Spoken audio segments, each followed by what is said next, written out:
Welcome to the Legislative Affairs Committee on November 9th. I now call this meeting to order. Actually, hang on just a moment. I'm sorry. I don't think I gave FATV enough notice. All right. Welcome to the Legislative Affairs Committee of November 9th. I now call this meeting to order. Please be advised that FATV is conducting audio and video recording for public broadcast. I ask anyone in the audience recording this meeting to please identify yourself for the record now by standing and stating your name and city of residence. Seeing none. I have no remote registrations for public comment. If there's anyone in the audience wishing to speak on any matter on the agenda, please approach the center podium, identify yourself by name and city of residence, and the agenda item on which you wish to speak, and you may speak for not more than 2 minutes. Jacqueline Wetchy, Fitchburg resident. I'm speaking on agenda item number 267-22. I looked up special municipal officers online.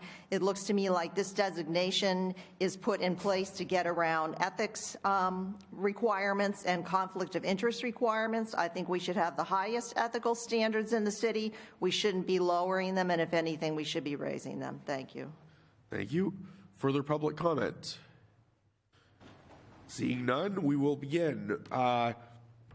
We have one held petition, which I assume we are holding again, 02822, Councillor Squalia, to increase available resident off-street parking during a snow emergency, as outlined in the enclosed petition. I know Councillor Squalia was not going to be able to make it this evening, and I don't see anyone from the DPW or the traffic division here either. So motion to hold the petition. Thank you. Motion and second to hold. If there is no objection. All right, that petition will be held. Next up, we have 19022, an ordinance that a vacant property and registration be added to Chapter 137 of the Fitchburg City Code as outlined in the enclosed ordinance, reference petition 1622. Ms. Murphy? Thank you. Before you, you should have an updated draft version of this. I'm not sure how you'd like me to approach it, if we should go through every correction or should sum it up, but this ordinance was in front of prior committees, it was in front of council, and because of some typos and errors and omissions found, it came back to Legislative Affairs to have those corrected. So we do have an updated, corrected version in front of you. Do you have a preference for how to proceed? I would say if there are any substantive changes you'd like to call out specifically, then you can address those. Otherwise, I will just probably take the committee through the changes briefly and just vote them as we get to them so that we can whip through it as fast as we can. Sure. And a number of changes are really just typo corrections, structure changes because there was some inconsistency with the structure of it. As far as items to be highlighted, we did add a definition for foreclosed. That wasn't there prior.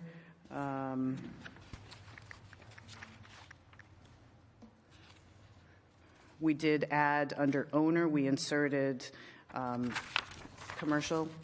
We inserted the words, I'm sorry, let me go to page 2, number L, letter L, under owner. We added property and unit because without that, it appeared that it was strictly residential, but this applies to commercial properties as well. So we did include property unit, and then I believe what was added was commercial or mixed-use structure. You can see the changes there. So in the next paragraph, the commercial nature of the property was also added in as an additional descriptor so that it was clear that it was not just residential property.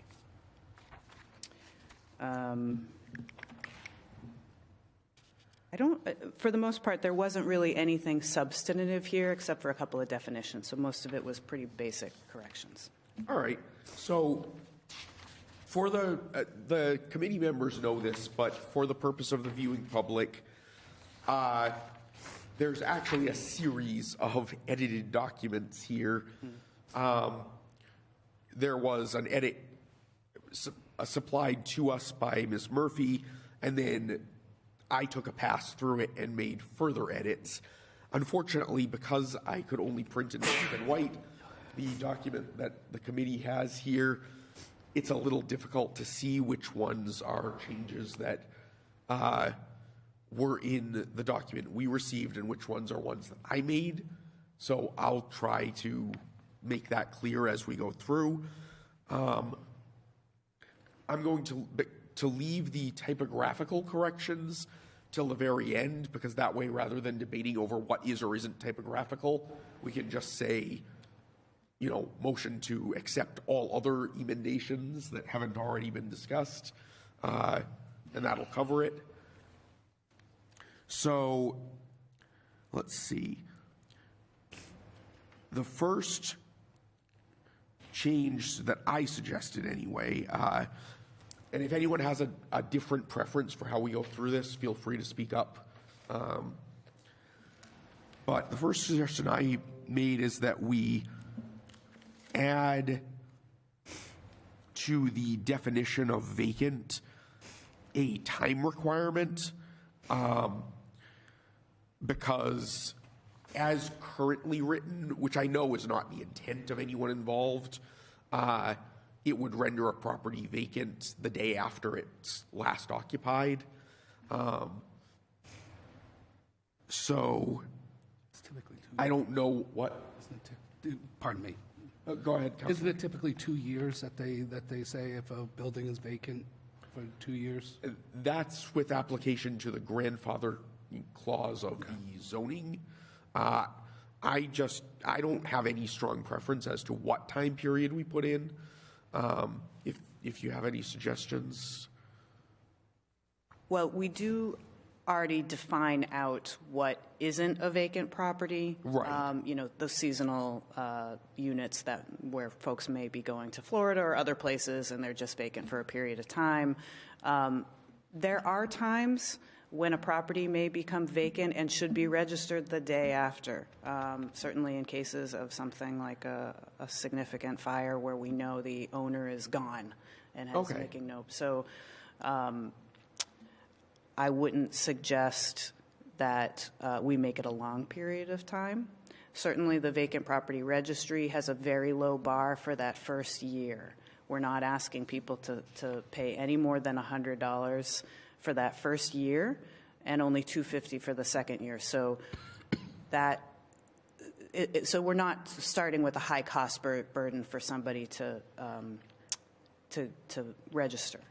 Right. So actually, yeah, no, I think that is a good point. It's entirely possible that the authority given to the director in section 1.4 will just give sufficient discretion to make those calls.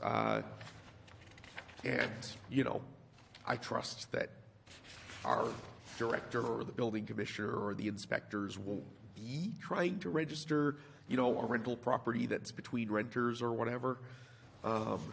Yes, and this has to apply to a completely vacant unit. So it's not going to apply to a completely vacant building. Right. It's not going to apply to one unit that becomes vacant and is being released. It's not going to apply to a single-family home where it's on the market. There's, I think, some specific language in there about real estate. Right. What happens if there's somebody in, say, long-term care? That is covered in here. Yes, there is. Or infirmity of the former owner, or the former owner occupant. Okay. So in that case, if no one else wants to press that, Quickly. So the one you provided us here on the hard copy, that's your changes, and the one we've got digitally is Ms. Murphy's, correct? You should have both of them digitally, but yes, the hard copy includes both my changes and any of the original changes that I thought were substantive in nature rather than typographical. But yes, if you want to see the full original change document, that would be the one that Liz Murphy sent out to us. Thank you. So if no one else wants to press that change, I will withdraw that one willingly. The other thing is just an organizational thing in that same paragraph. I think it makes sense to put residential, commercial, then mixed use, especially since we're referring back to residential and commercial in the mixed use section. But that's just organizational in nature. Does anyone have any comments or objections on that change? I would just comment that there's a similar clause within the previous XX days, so I would say if we're going to eliminate it before. Oh, right, yeah, strike all of those. That was my intention. And that will require some grammatical changes to be consistent with tense. Right. And that would just involve reverting the grammatical changes to the original document that was provided, and then just shifting the clause down. If no one objects to that, can we deem that change approved? Sure. All right. So let me, because I've got.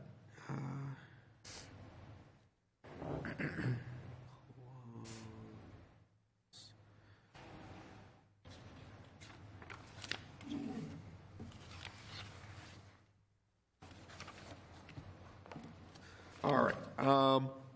Go ahead, Counselor. May I make one suggestion? Sure. In 1.2A, vacant means the following except where the context clearly indicates a different meaning. One, any residential building in which no person has, it says lawfully, shouldn't it be physically and lawfully resided?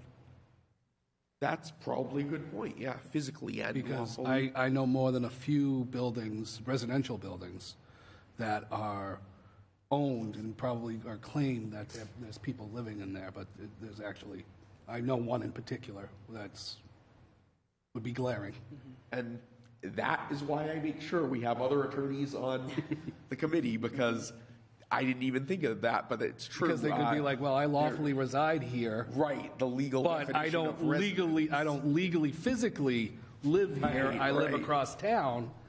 And, then they were going to try to use that to say, well, yeah, I live here, but I physically reside over there. Right, right. Like someone, running for office from their vacation home. Or something. There you go. That's a good point.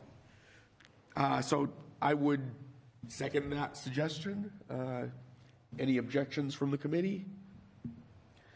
All right.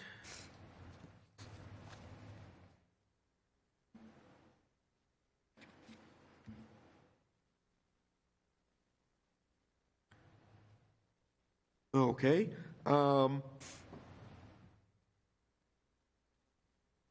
And then, let's see, in 1.2A1, I would just suggest adding the words "or attributable to" after "caused by," just so that we don't have to get into issues of legal causation or anything. This, just to be clear to the committee members and the public, I'm trying to run through this just because I've familiarized myself with it, but this isn't the Zarella show or anything. Feel free to jump in with, suggestions or comments at any time. I concur. All right, so we'll approve that one. Let's see. That's purely typographical. If you don't mind, Mr. Chair, I just had one question on the section 2 in that clause. There was the addition of the definition of "is maintained" versus no code violations. Right. I was just wondering, is that really an enforceable standard? What constitutes maintained? Or So there actually is a definition further in of maintained. Otherwise, I would have the same objection. But I think actually Councillor Squalia in her markup made a good point that in the city of Fitchburg, there are very, very few buildings that have no code violations, simply because we have very old building stock. Okay, no, I'm reading now. That makes sense. Great. Excellent. The rest of page 1 is all typographical edits, unless anyone thinks otherwise. Do we all agree with the added definition of foreclosed?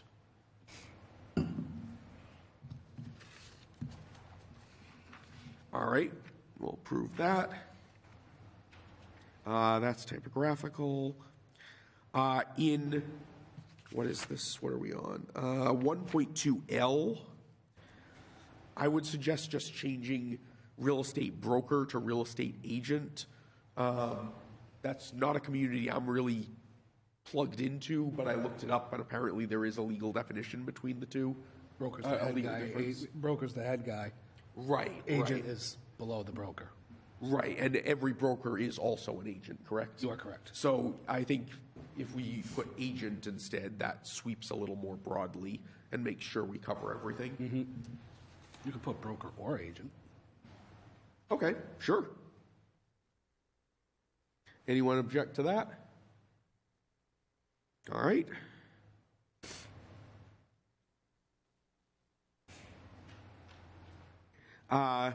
Then the addition of property, unit in L1 was part of the original. The other additions in L1 and L2 are mine.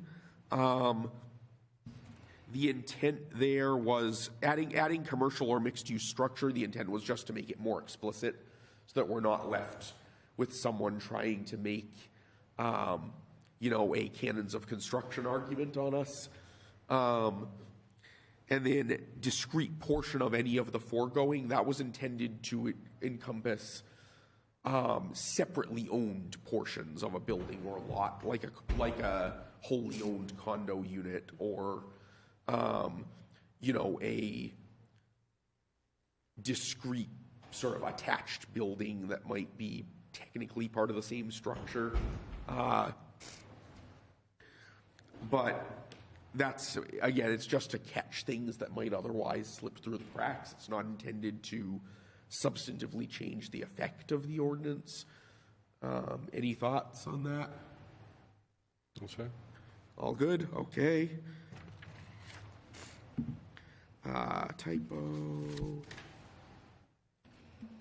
Typographical.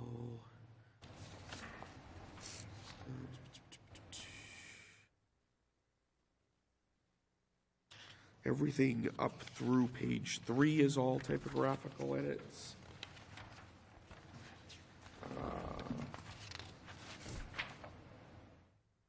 In 1.4B, there's some structural rearrangement that I thought might be helpful. Go ahead, Councillor. Backing up there, and I'm not sure if we can address this at this point, but 1.3D, under exemptions, Yep.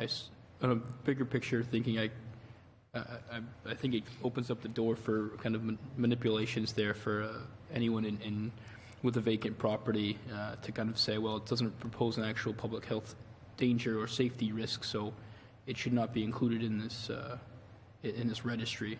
And I'm wondering if kind of nixing that language altogether would be more appropriate, or if that's in there for any particular reason. So go ahead. I believe it's in there so that under unusual circumstances, there's the ability to give an exemption when it's not explicitly spelled out here. So just cover ourselves in case there was a circumstance we couldn't think of that warrants an exemption from registering. Right, and I would agree, and I think that's a very valid concern to raise, but given that the ordinance specifies later that an appeal through the ordinance process would apply only to the determination of whether it's vacant or abandoned, not whether it's eligible for an exemption, that would mean the appeal would have to go through a court, and the court would defer to the city's determination as long as we had some articulable basis for making it. So if someone says, no, my property isn't a hazard, and we say, we think it is because, it would be very uncommon for the court to overrule us on that. And most people aren't going to go to the expense of making an actual court case of it anyway, but I'm open to other thoughts on that, though, if anyone has any suggestions for another way to give kind of a discretionary exemption power for unusual circumstances. We could add some sort of guided discretion type language, like determined by the health department or board of health to not present a health or safety hazard on the basis of factors X, Y, Z. My only thought is concern that could this be interpreted that an exemption must be given if the Board of Health can't show that there's a health or safety hazard to the neighborhood? So I think the fact that the determination is given to the health department and board of health would give them very broad latitude to determine it that way or not. But I would actually, that is, I think, a point against adding more specific factors, because then you'd get people arguing, well, I meet these 5 factors, so. I would just, but I think it's not necessarily adding more factors, but adding that this is an exemption to usual, because it's not, I don't want this to be interpreted as part of the definition of who is subject to this ordinance. Right, right. How about in their sole discretion in light of unusual circumstances? Does that capture it? Sure. If that would pass legal muster, I think that's the intent I would go for. Right. I think it helps to cover our base a little bit there, so we don't have people manipulating that particular portion of the code. But I'll defer to the lawyers on that one. Yeah, I see. I'm mulling it over in my head. I don't know. I don't know. Let's Read the whole sentence. properties determined, the following vacant properties shall be exempt from the requirements of this ordinance. Skip 3 paragraphs. Properties determined by the health department or board of health to not present a public health or safety hazard to the neighborhood. And my concern is that an individual with that property could see this, say, this building is vacant, there's nobody around it, it's just in disarray, but it doesn't actually present a public health Or problem. if they maintain some sort of maintenance to the building, even though it's vacant, they're going to use that to try to Right, weave in and out of it. Like, it doesn't pose a public hazard. Well, guess what? The house inside is falling down, even though it looks nice outside. The house inside is falling down. Right. Or, all right, this building has been vacant now for 10 years. Even though it does not present a public hazard, well, guess what? It's still been vacant for 10 years. Right. What if we reword the whole thing to emphasize the discretionary nature more? Put in a may and put in, instead of making it Part D of the exemptions, put in maybe a separate. Honestly, I think D should just be removed. I think you might be onto something. What if it's structured that to rearrange the sentence so that the health department or board of health may determine may grant an exemption if the property does not present a public I think you hit on the sole discretion, I think, is the language that we're looking for. The sole discretion of the municipal officer or something to that effect. So to structure it as that's their discretion to say that an exemption can be made in those circumstances, not that it is allowed or required in those circumstances. Sidebar? Or we just cut it. Sidebar? well, we've got a open meeting, but by all means, whatever. I just, there's. I'm not gonna get into it at this point in time, but I have a worry that if somebody is granted this, the term "the old boys club" is going to be used for it, if you know what I mean. I know what you mean. He was granted an exception because he knows A, who knows B, who knows C, and therefore he was granted the exception. I can unfortunately see that being said. So let's see. Well, I wonder. Maybe instead of under exemptions, what do you think of this, everyone? What if instead of putting that under exemptions, to make it clearer, we move it into 1.4 and say that when they're determining whether it is vacant or abandoned, they shall have the discretion to not enforce on the basis of, well, no, because then you still wind up with that same problem of allegations of bias. Exactly. And in addition, like, we're doing this to try to control the vacant buildings in the city. Right. So giving an option to say, oh, this isn't a public safety hazard. Well, if it catches on fire, guess what? It's a public safety hazard. Right. Yeah, I yeah. think Councilor Kuchar may be right that in terms of consistency, or the interests of consistency, we may have to just eliminate D and. Yeah, I don't think we it's should vacant, open up that door. That's a very, very broad door that you could drive a truck through. Yeah. And I don't think, because you know there will be people who try to use that provision to be like, well, it doesn't create a public safety, so what's the big deal? Hey, what, you know.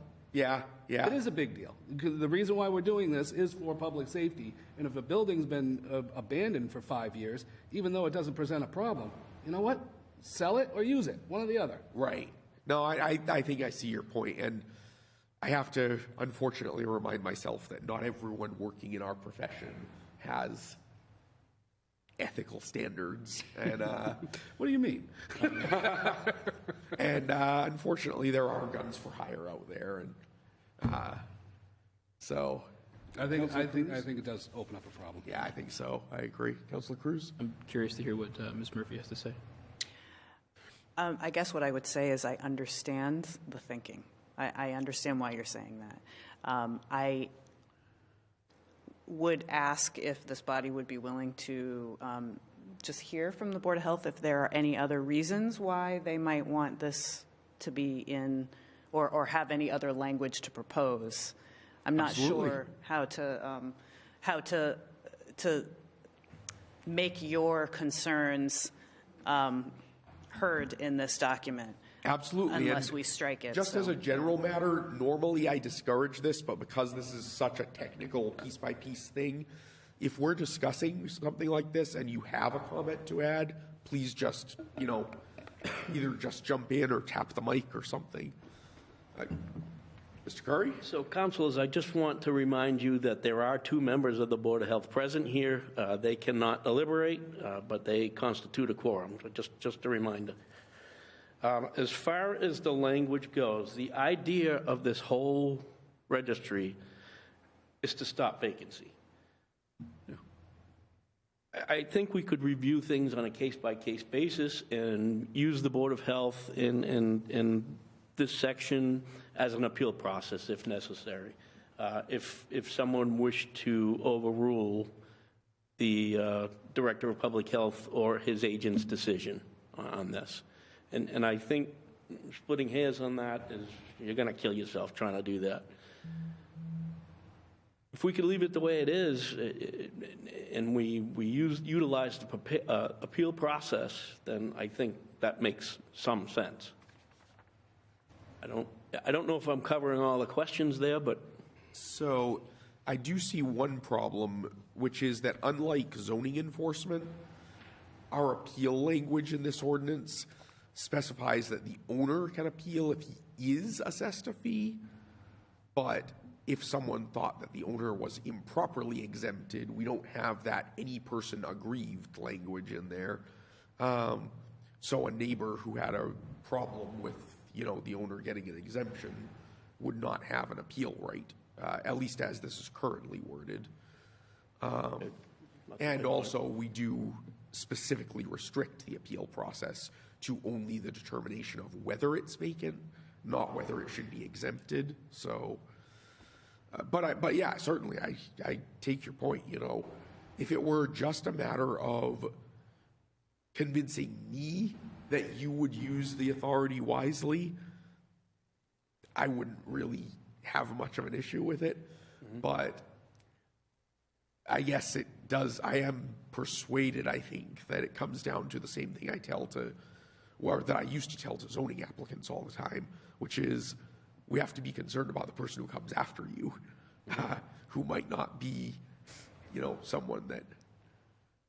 Would it make sense to consider another deliberative body to hear the appeals of whether or not they should be exempt from this?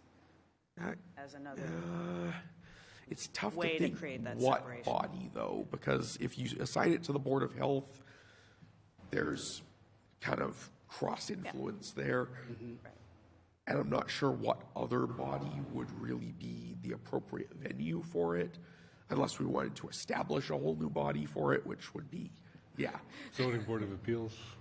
Well, that would be interesting. I think they're already booked solid most meetings.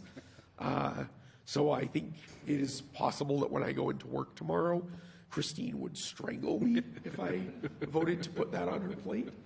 But otherwise, I would agree it would be a very competent board to handle it. What do you think your former colleagues on the planning board would think? I think there aren't enough hours in the evening to incorporate these kind of- Exactly. But in general, I like the approach. I'm just not sure where we'd send it. So, Maybe. I mean, are there, obviously you can't name specifics like directly because that would be not kosher, but do you have specific properties in mind that would need this kind of exemption? I don't. I don't think it Yeah. would happen as often as we're. Right. So I think ultimately, because it would be so rare, it would almost always end up seeming arbitrary no matter what we do. Right. And so I'm thinking it's, as much as I love to solve for corner cases, I think this is going to wind up being such a rare corner case that it's probably not worthwhile to open that can of worms. Slippery slope It's as well. right. Because again, it could wind up being a thing where, you guys use it very well and very ethically and very honorably. Then someone comes in who does start kind of handing out favors, and since there's no appeal process for neighbors and abutters or whatever, you would just wind up defeating the whole purpose of the ordinance. On the other hand, if we didn't have this exemption and someone did have a serious hardship of some sort, presumably they could either appeal to the court or get, I'm sure there's some administrative process for fees in general that they could go through. But I don't understand the purpose of the exemption, okay? If we're combating vacant properties, and this property determined by the Health Department or Board of Health not to present a public health or safety hazard to the neighborhood, okay? I've already mentioned it catches on fire, it's a public safety hazard. Right. If we have a flood, it's a public safety. Kids know. Remember in law Right. school where we learned about attractive nuisances? Yep. And a vacant building is for children definitely an attractive nuisance. So we're trying to get this to, and I don't think there should be an exemption to this. I don't think that there should be an exemption to this, because there's no instance where a vacant property does not pose a risk to public health. I can kind of, so maybe I should ask that instead, rather than specific properties that you have in mind. Can you think of any, off the top of your head, any niche cases where this might apply? So this regulation has been a Board of Health regulation since 2009, I believe, and we have not run into this situation, and it's very similar language. As Right. this. So I think that it really probably is a solution in search of a problem. I definitely appreciate the idea behind it. Thinking about what happens if this doesn't go quite the way we expect it to go is always a good exercise. But Then we move to change, then we move to change the ordinance. Right, Yet if again, something- if there's for some reason, a reason, like, that we can't foresee here. I just foresee this as being more of a problem than a help. Probably, yeah. I mean, I think even if we assume perfect application and everything, I feel like at best this winds up being kind of a dead letter. But if something does come up that, that you guys see, where it's like, okay, by the terms of the ordinance, we have to apply it, but we really don't think we should, then I would say we just come back and edit it at that point. Does anyone think otherwise? So I would move that we strike D. Strike D. Gotcha. Do I have any objection? No. All right. Unanimously amended to strike D. Okay, so then in 1.4B, this is mostly just shuffling some of the language around to make it flow better. But if anyone has any thoughts on the matter, we can definitely go through it in more detail.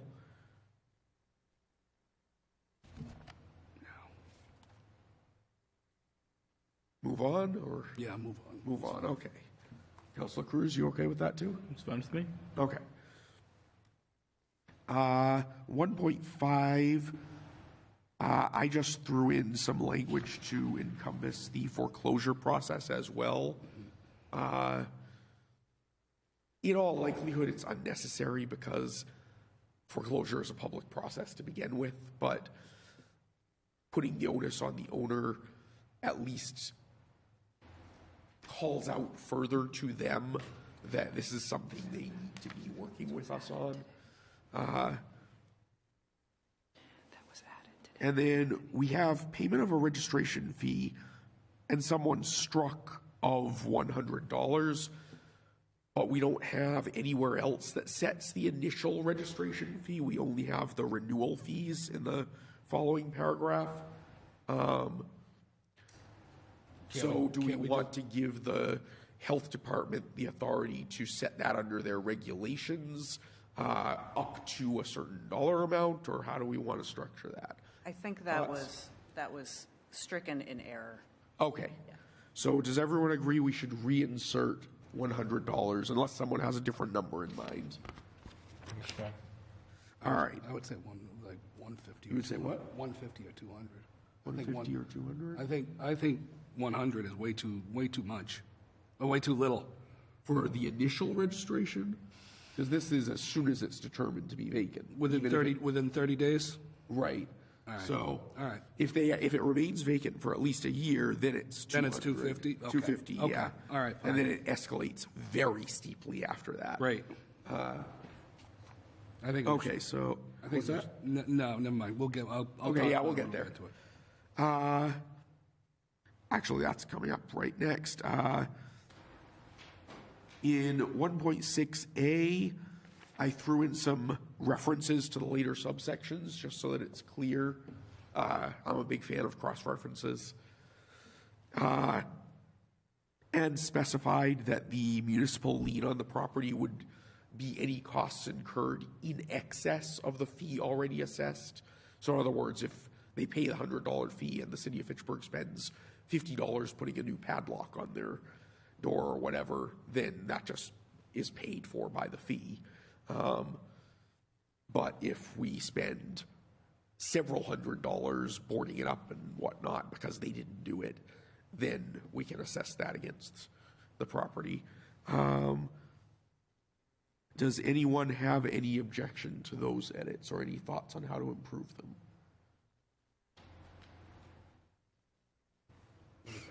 Go ahead. So we're just dealing with 1.6A right now? At the moment, yes. Okay, all right, We'll get to the actual fee schedule in a sec. okay. Yeah, I don't.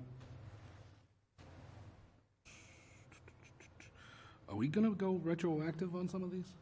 I don't know that, well, I mean, we probably can, but I'm not sure that we should. Like if a building has been determined to be vacant for the past 10 years, shouldn't we put a provision in there to say, can we do that, or are we? I'm not sure about I don't know about legally, but just, I think you have to start fresh. I think I would think. this is a new requirement. You have to start All right. the days enacted. I'll concede that to council. I'll concede that. Yeah, I mean, I can see where you're coming from. If we say it's been vacant for 10 years, why shouldn't they start off paying the $3,500? Right, or 100 to say, okay, here's $100. I've owned this vacant building now for 20 years. Right, but on the other hand, we didn't put them on notice that they were going to be assessed these fees until now, so. As this ordinance is in effect, property owners can plan accordingly, that if they know a property's going to become vacant, they can start making those preparations to Right. either, get rid of it. revamp it, get rent use it. do something. But just to start off fresh, it's kind of a Okay, catch. all right. Especially because some of the vacant properties might be people who don't have much money and would get rid of the property if they knew it was going to cost them $3,500. I think, honestly, $100 for the registration for the first year, but then if it was determined that the place was vacant for 5 years prior to that, I think there should be something worked in to be like, no, we're gonna escalate this. You gotta, So, water, get off the pot, so to Councilor speak. Cruz? I disagree. I don't think we can penalize anyone for something that wasn't, laws that weren't in effect. It's retroactive I mean, penalties is, it's a slippery slope, and I don't think it's one we want to go down. I think it would squeak by from a due process standpoint, but I do agree that it's kind of. All right, I'll concede that, but. If you do come up with, some solid language you want to suggest, we still will be, taking this up in council again, so. All right, let me think about that. I have some yeah, reservations, but as it stands right now, Yes. I'm okay with the. We've just been joined by Councilor Craig. Welcome. Thank you. This document is my edits of Liz's edits, Okay, and we're so far on page 5. okay, sounds good, thank you. Apologies for being late. I have the monthly Stratton Players meeting is always the second Wednesday, but we sped it up so I could come here. Well, thank you for being here. Okay, so we're going to leave that for now. Any other thoughts on the fee schedule itself? Do these numbers sound at least ballpark correct to everyone? Councilor Cruz? I have no problem with the annual fee schedule. I was just wondering, I haven't seen it yet. There's no language in here, I don't believe, that forces a seller to disclose this to a potential buyer, right?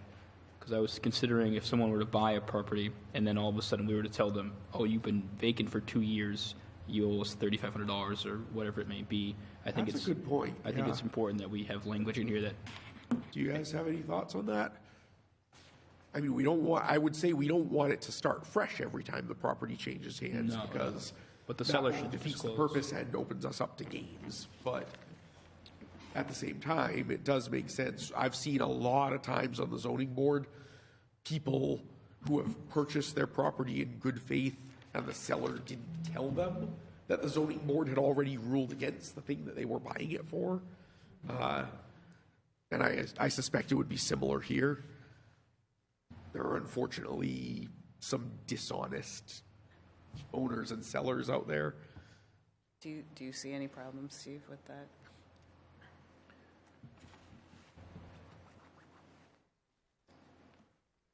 While you're thinking, Okay, all right, I wasn't sure you heard me. There is some language in here, I just can't find at the moment, that I thought made a sale of a property exempt, or a property that was going through a sale, but at the moment I can't find it. right, there that is language that exempts a property that's actively being sold. Yes. But the question is, what if it's been vacant for, say, 5 years, and then it goes on the market? I don't think putting it on the market would make it not vacant anymore under the definitions. And then if the person buys it and they're told, well, it's been vacant for 5 years, so your annual registration is $3,500,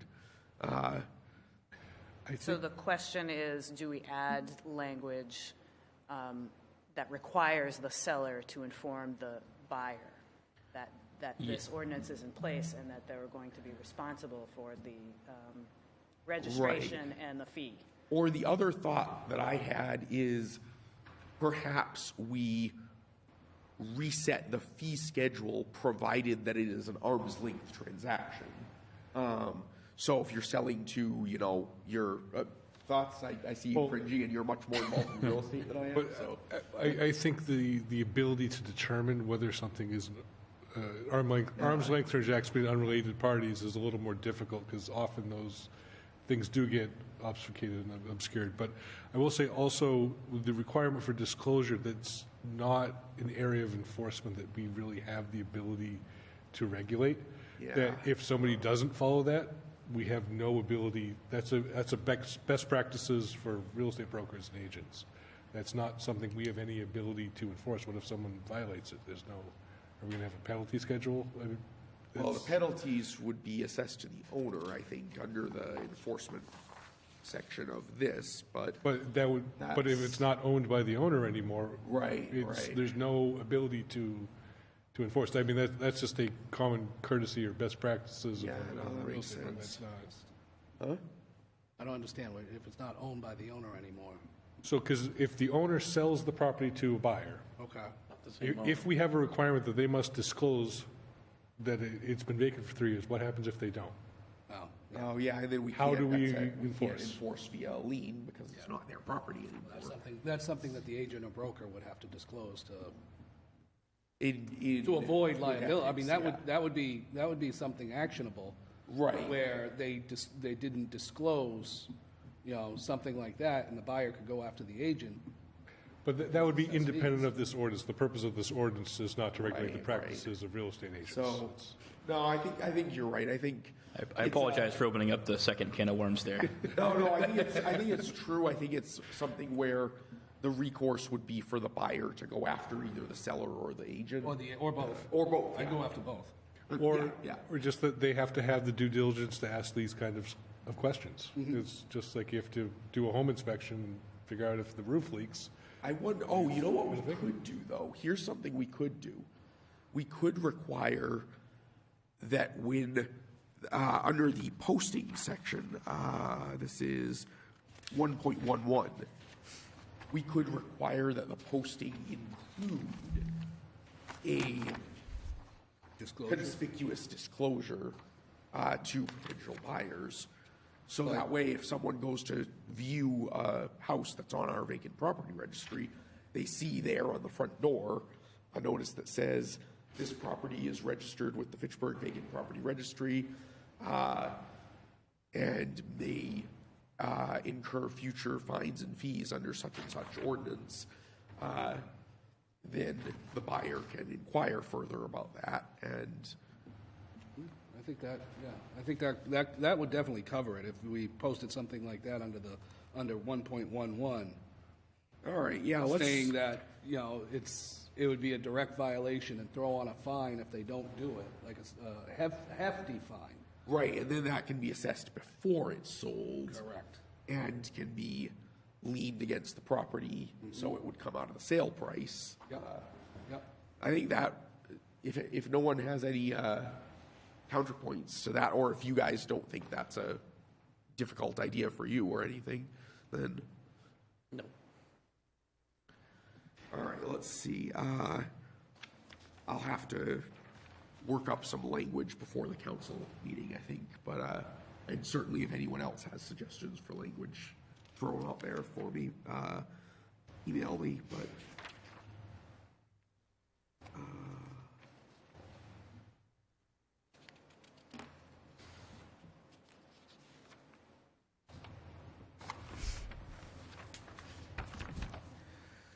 Okay.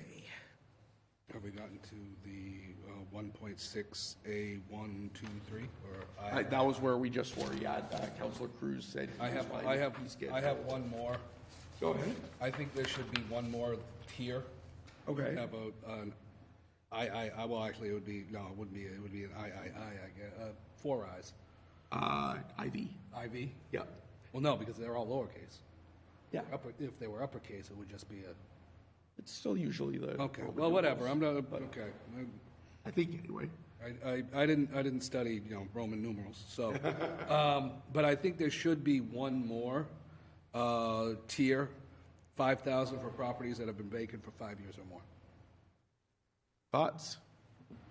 Say it one more time, please, Councilor Kuchar. So, for properties that have been vacant for 5 years or more, the annual registration fee is 5,000. 4 years, right? 4 years? No, 5 years. 5 years? It's not, it would be number 4 in this. Right. So But if somebody has had a building for 5 years vacant and they haven't done anything with it, they should pay a steeper fine than just 3,500. In fact, I would also go, number 5, 10,000 for 10 years. So, correct me if I'm wrong, but this ordinance is modeled after similar ordinances that have gone into effect in other communities? Or is this a brand-new idea? It is modeled after some, but our consultant wrote this, so I'm not exactly sure which communities. Yeah, so I'm just curious of how this fee schedule compares to what has been enacted in other communities. Do you have? I could provide you with, it's actually been a long time since I've looked at this piece because we had sort of sat this down for a little while and did a few other things, and I now completely we're coming understand. back to it. But so now it's coming back to me. We actually do have a bit of I think it was a spreadsheet with some different versions. So I can share that with the committee. All right. So as far as, we can certainly tweak the numbers when this comes back to council, but does anyone have any support or objections for the idea of further escalating the fees after 5 or 10 years? Do I remember there being, I'm sorry, I can't find it in my quick browsing, a maximum amount? Was it, I remember something about That was for 18 violations. Violations. There was a maximum for the violations. Okay. And I'm not sure if that still It was is. 18,000, I believe, was the maximum. Sorry? 18,000 is the maximum. Right. And that was in 1.12. And actually, the maximum has been removed from this draft, it looks like, which personally I approve of. Okay. We could set a per period maximum just so that someone, isn't getting completely soaked into bankruptcy, but, Okay. we'll get to that when we get to it, but, No, and if it's for violation, because my thought is you don't want to have a situation where it loses its effect, that if there's a maximum collection of fees, but if that's just in the violations. Right. Does that include fees that have moved to, not been paid and moved to lien? well, there is no maximum in the current draft. Okay, So- so it's a moot point, okay. Yeah, and we can discuss, when we get one page or two further, we can discuss whether there should be any or anything, but I tend to agree. So we're on board with the idea of escalating further at 5 years and 10 years, and we just want to see the data before we set the numbers, right? Am I interpreting the will of the committee correctly? I don't think I have an opposition. I will say we would like to see some comparable data, because I don't think we want to go too crazy. Right. And I fully support the intent of this ordinance, and I like the escalating fee schedule. I just want to make sure it's within the realm of reasonableness when we actually throw real numbers in there. Gotcha. Makes perfect sense to me. Any further comments on that subject? Nope. In 1.6B, I just made a clarifying edit. I don't think it's substantive, so if no one has any thoughts on the matter, then we can move past it.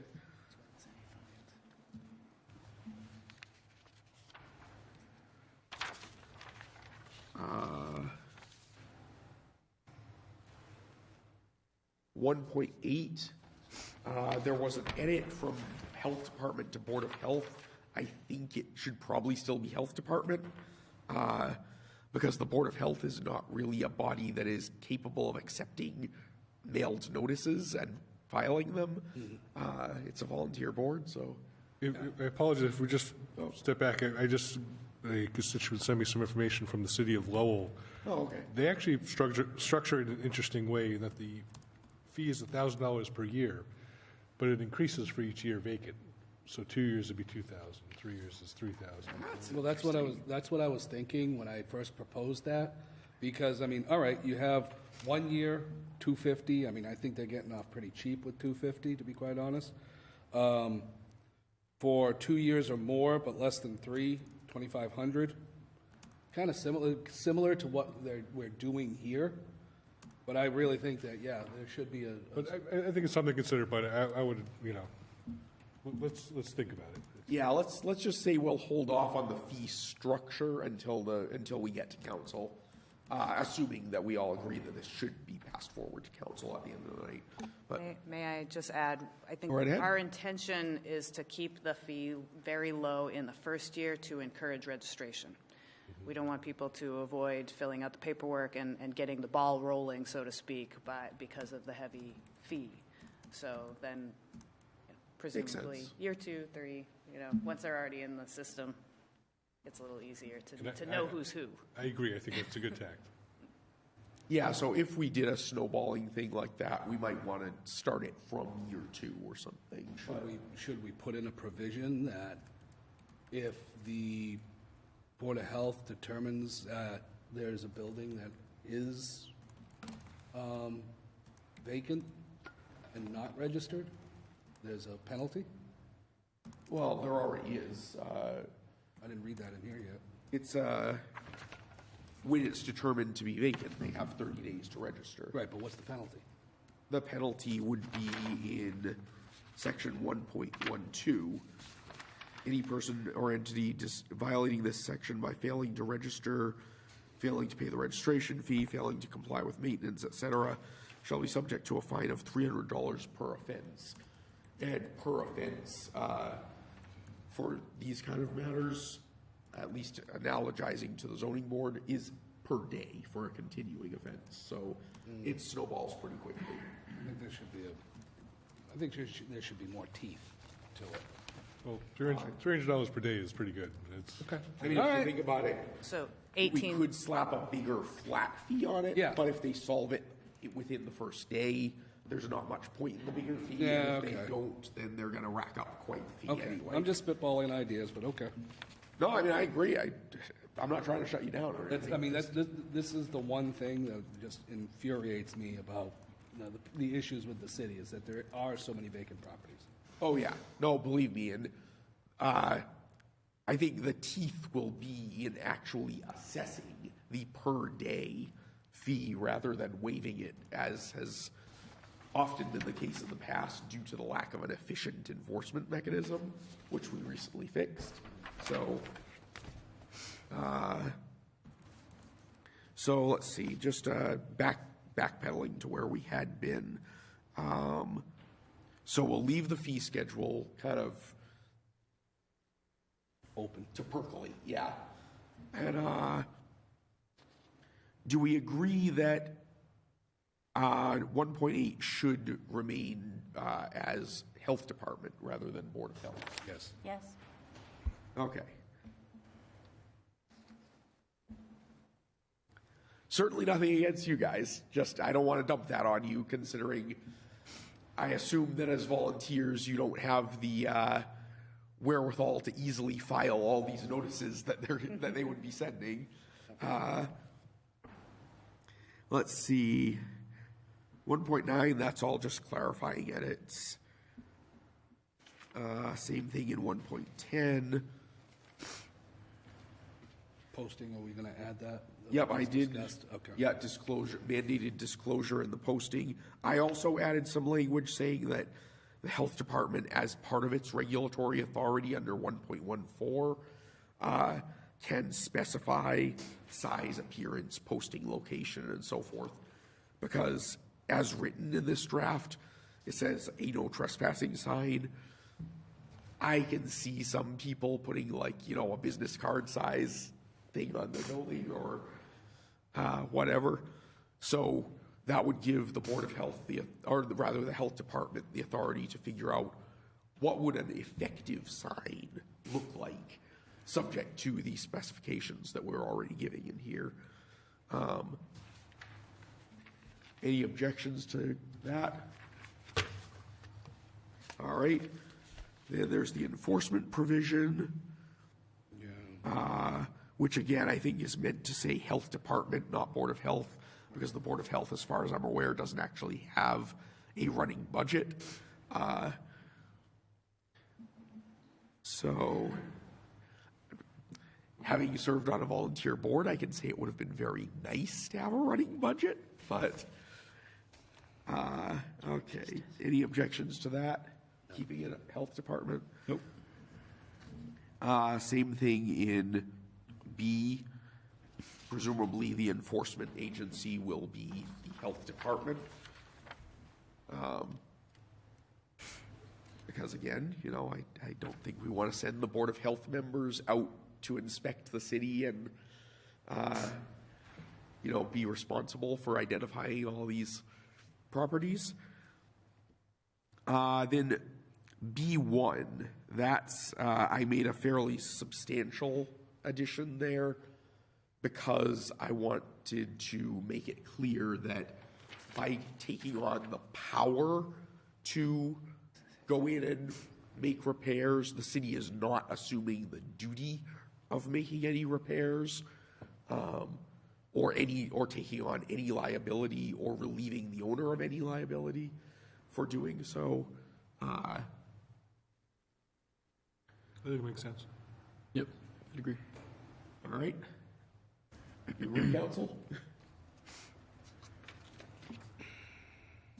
I agree,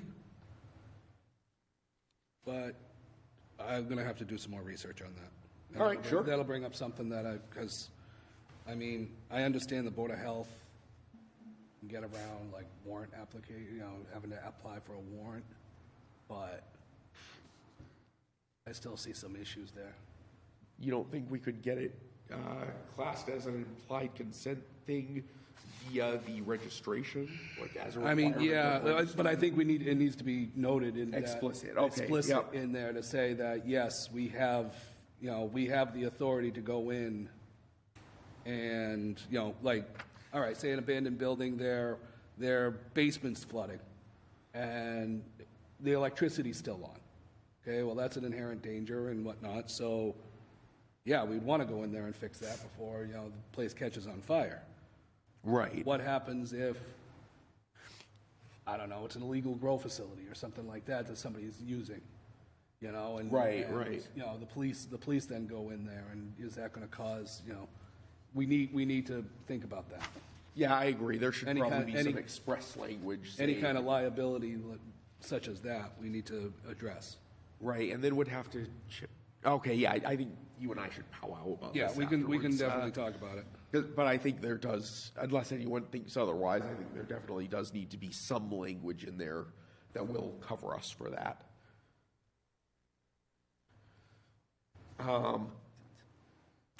Honestly, I've often wanted to see something like that for zoning too, that by filing a zoning application, you consent to the zoning board entering upon your property to take a look at it before the case I think the comes Board up. of Health has more authority than the zoning. They do, but. All right, in D, subparagraph D, I just threw in a catch-all clause so that if you guys wanted to not only post in the newspaper, but also on the city website or whatever, that would be authorized as well by statute. Wall of shame. What's that? The wall of shame. Yeah, exactly. Yep. That's exactly what it is. Just, you know, have a nice plaque outside City Hall.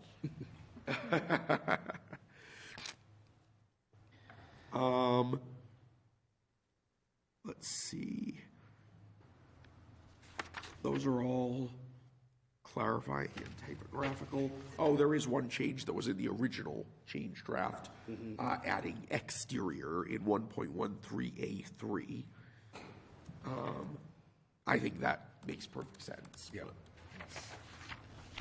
No objection? All right.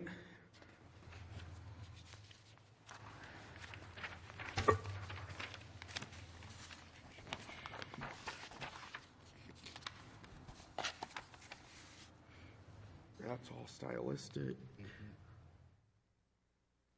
That's all stylistic.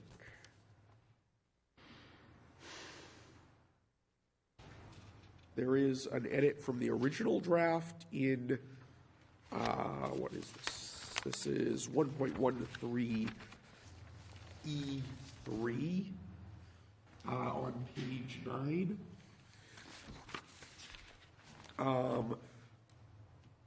Does anyone have any objection to that change? Changing key box with key and code to rapid entry lockbox.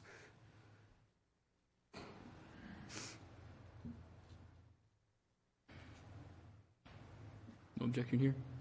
Would you mean something like a Realtor? What's that? You mean like something like a Realtor would have? I guess the fire department has standards for that. I think it's similar, but maybe a little different. Okay.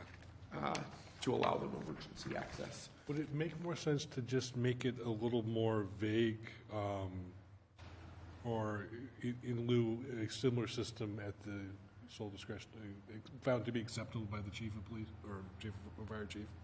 Yeah, a rapid entry lockbox or similar system, as required by Fitchburg Fire Department. Yeah, I would agree. Because technology changes over time too, and we don't want to have to change the orders because it's a new tool that it comes into use that allows rapid access. That's a good point. Because what happens if they have like the remote keyless entry or something, Right, or like right. a code, and the code could be given to the chief of police for that building? Yep. I agree. Would the term system of entry as required by cover it, any future technology?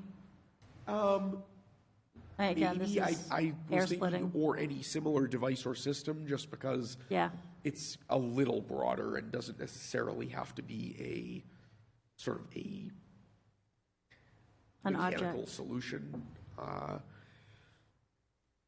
And I think that's really it for any substantive edits, unless anyone saw anything else that looked substantive to you. So my last question would be, are there any objections that anyone noted to any of the typographical changes? No. All right, then are we agreed that this should be forwarded along to the city council for final review? I would move that the proposed ordinance as amended be put forward with further discussion in particular areas that we've. Second. I have a motion and a second. No objections. All right.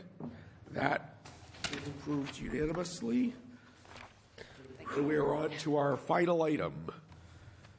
26722, Board of Health Director Steve Curry to designate the Board of Health as special municipal employees pursuant to General Law, Chapter 268A, Section 20D. Mr. Curry? Good evening, councilors. First off, I want to start by saying I deeply apologize for not attending the Legislative Affairs meeting on October 26th. I simply just did not see it posted. Had I seen it posted, I would have informed the board members, and we would have certainly attended. My fault on that one. Secondly, as I already mentioned earlier, there are two members of the board here, so they are considered a quorum, so they are not allowed to deliberate on any issues that concern the Board of Health. And then lastly, I'm respectively asking for your vote to make the Board of Health special employees according to Mass General Law 268A, which provides the members an exemption when the need for contracted medical assistance is needed within the health department. The COVID pandemic required the health department to provide testing, contact tracing, and vaccination efforts much beyond the scope of what the health department normally provides, in addition to its already normal communicable disease tracking. So thus, I contracted with additional medical staff, which is and still is needed, which was and still is needed, shall I say. COVID also contributed to changes on contracting for medical assistance for help with providing communicable disease surveillance, with not only the city of Fitchburg, but the 12 other additional communities within the Montezut Public Health Network, of which the city of Fitchburg is the lead agency of and has been since for the past 10 years. Normally, there's staffing to cover these duties. However, with the addition of COVID requirements, I was forced to contract for more medical assistants to run clinics, vaccination clinics, testing, etc. Members of the Board of Health stepped up to cover. Normally, these members volunteer, but due to the extensive demanding work required with these activities, keeping up with all the testing, tracing, and vaccination, I insisted that the members be paid, just like every other person that worked for the 40-plus medical folks that helped with test sites, vaccination, and contact tracing to fill the gaps since 2020. I personally don't feel that COVID tracing, vaccination, or testing conflicts with any duties or decisions the board members have to make, nor does communicable disease tracking or assistance in other communities have any effect on any of the decisions that the board members have to make in the city of Fitchburg. I do understand that the easy access to the position exists, seeing as though they're present.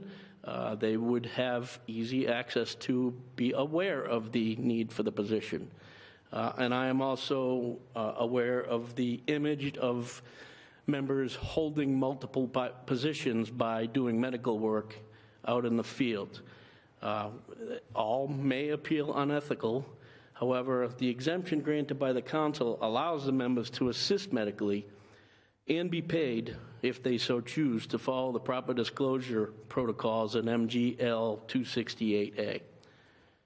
I will also do my best to ensure that the Board of Health members and the department comply with all the requirements in Chapter 260A, and I please ask the council to allow the members of the Board of Health to be exempt so they may continue to, if so need, especially with COVID, if the need for clinics and testing and vaccination returns, as well as assistance for communicable disease tracking in other communities, be exempt and act as special employees should the need arise, and to also follow the requirements of MGL 268A following the granted, if the council so grants the exemption.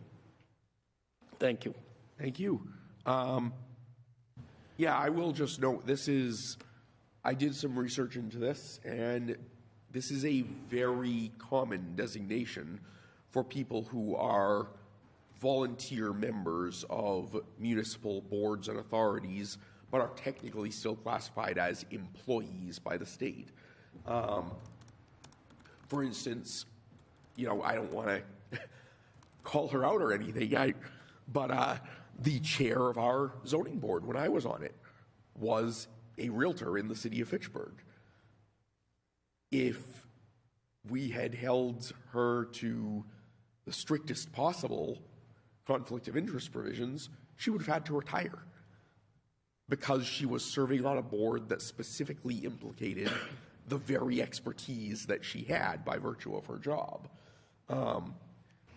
She recused herself from any property that she was personally involved in, but that's the kind of thing this is for. It's so that people who are volunteering their time for the city do not have to forego their private employment simply because there may be some intersection between what they do in private employment and what they do for the city. Counselor? I don't know about that one. Because, all right, what happened? I know it'd be a conflict of interest, but say somebody walked into my office and said, you know what, the city of Fitchburg has violated my rights. Does that exempt me from representing this person against the city? You know, because counselors can't be designated special municipal employees. But you catch my drift. Yes, I do, and actually that's a great example because that's actually the last position a couple months ago that we did designate a special municipal employee was one of our outside counsel positions. And it was specifically so that if those individuals had a case that involved the city but didn't involve the specific area that we hired them for, they would still be subject to attorney's conflict of interest regulations. We can't exempt them from that. So if the rules of professional responsibility would prevent it, this has nothing to do with that. But the city would not prohibit them. But there are medical rules of There may very well be, and Board of Health employees or Board of Health members would still be subject to whatever professional rules they're already subject to. But for example, let's say we hire someone to, let's say neither of us are counselors, and we get hired by the city to advise them on legislative drafting or something. And in a completely unrelated matter, someone wants us to represent them before the zoning board. By the strict provisions of 268A, that would be a conflict, even though by our ethical regulations, it wouldn't, because our involvement with the city on one matter doesn't at all implicate the other matter in any way, shape, or form.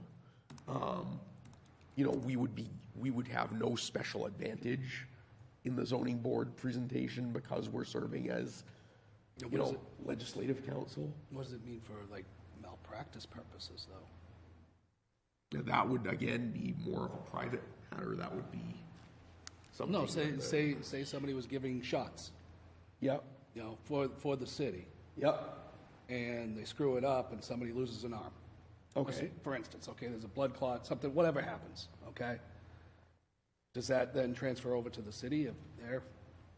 I would think that it wouldn't be imputable to the city any more or less than if they were not Board of Health members. I'm while just doing rolling that. just rolling this through. Oh, no, by all means, no, this go is, for anyone not familiar with this is how lawyers go through these matters and figure them out. But no, I mean, I think it's a good point, but I think that the answer is that they would be no more or less considered agents of the city than if they were not also Board of Health members. As to whether they actually would be agents of the city for those purposes, that's a broader analysis, but it has nothing to do with this. I mean, I'll vote for it to go forward to discuss in the full body, but I don't know about this. I got to put a lot more thinking into this. Yeah, sure. Yeah, no, I mean, like I said, I did some research on it myself, but, you know, I have not yet perfected the art of downloading, you know, thoughts and knowledge from my brain to everyone else's. So, any thoughts from other committee members on this? I'm just reading through the 268A conduct of public officials and employees, and I don't have any objection to this. And I think that the Board of Health did way above and beyond what, you know, every Board of Health did, but especially Fitchburg, because given what our population, you know, the size of our population and what was at stake with the schools. So specifically, if you want to zero in a little, the sections that particularly provide exemptions to special municipal employees that aren't available to other employees are section 17 and subsections C and D of section 20. okay. Actually, I can forward this email to the council and committee members that actually I originally wrote in answer to a question from one of our audience members.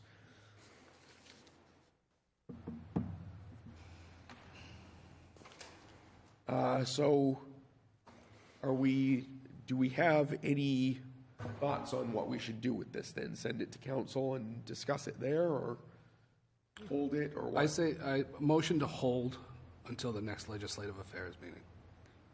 Can I ask why? Why? First, well, I need to see if I get a second on it. You had. Yeah, yes.